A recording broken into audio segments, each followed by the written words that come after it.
Fractured Online is an upcoming MMORPG with many systems, no current story or quest line, and at first a bit overwhelming.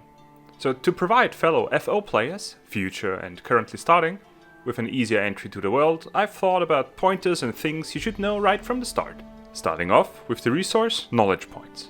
These are used to unlock skills and obtain talent points. However, they are a finite resource, since you only gain them if you explore a new hotspot, interact with a new resource, or kill enemies which you have not yet fully researched, for lack of a better term. Since it is a finite resource, my first advice would be to beat all enemies in the tutorial until you've reached 100% with each one, since you will leave the tutorial with a huge KP boost compared to anyone who just finished the tutorial quests. After leaving the tutorial area, you will be lacking a main goal and purpose, so before you even think about anything else, I'd recommend you to get a mount. Luckily, where you will start off, free roaming horses are not far behind. To tame those, you need to make animal nets. Put these nets into your action bar and throw them at a horse. Click on them to tame. You might need a few tries and nets, of course, but as soon as you tamed it, you have a horse you can equip by right-clicking in the inventory and mount it by pressing A. As mentioned, you need KP to unlock skills. However, even before that, you need skills to unlock. That will be done by beating up enemies and reaching knowledge thresholds, which can be reached sooner or later depending on how many skills a specific enemy can teach you. Take the crazy pyromancer for example. He has 4 skills I can unlock. The first will be unlocked at 20%, the second at 40%, third at 60% and 80% for the last one. While an enemy with only 1 skill like the young wolf unlocks at 40%. Unlocking these skills can be done on the road. However, using them requires you to rest at a fireplace and put them into one of your presets. These presets let you change your playstyle as much as you like, enabling you to play as a mage on Wednesday, a ranger on Thursday and Friday, you're in love. For each of the playstyles, you need the right equipment of course, but even the best equipment is only subpar without the right enchantments.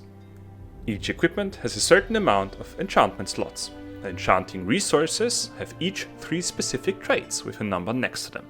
To enchant a weapon or armor, you first have to visit an enchantment table. Then you put your equipment in the middle and see which enchantments are possible on the right side of the interface. The mentioned traits your regions have can be found under each enchantment, so you have to put the right material in to fill each trait with at least 2 points. For example, I want to enchant my staff with an increased crit chance. For that I need the traits Soul, Create, Chaos and Order. I put Iceball Grapes with the traits Mind 1, Create 3, Order 2 in and see on the right side I have now fulfilled 2 of the 4 requirements for the enchantment. Putting 2 more regions in to get Chaos and Soul and the interface tells me I am good to go. Now that you know how to enchant your equipment, we have a look into how to better stay alive. Especially in the beginning, you will be facing many enemies you cannot take down without a constant supply of bandages. Luckily, these are easy to come by. However, some enemies work with poisons and diseases. To counter those, you need Herbal Remedy, easily created by combining bitter leaf with either bloodvein, lavender or dandelions. If you are poisoned or diseased, just use a Herbal Remedy and be instantly cured. To finish this video, I will sum up smaller tips which are more quality of life based rather than quality of not dying constantly based. Next to your health and mana bar, you have 2 more bars showing your character's hunger and energy levels. To fill up the left bar, which is hunger, consume an item with satiety. To fill up the right bar, energy, rest at either a campfire or a hearth in a city. If you want to split a stacked item, press the control key while pulling the item. Your inventory will often be filled with items. To organize these, you have a bank chest in each city you can freely fill as much as you like. Especially noteworthy though is the money deposit you can access from every city in the world. While the items are only stored in the specific city you've left them.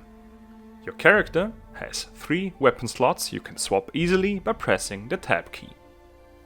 With your mount you are now faster than ever, but to travel even faster you can take the road. Either a dirt road, which increases your movement speed by 15%, or the paved road, which increases your speed by 30%.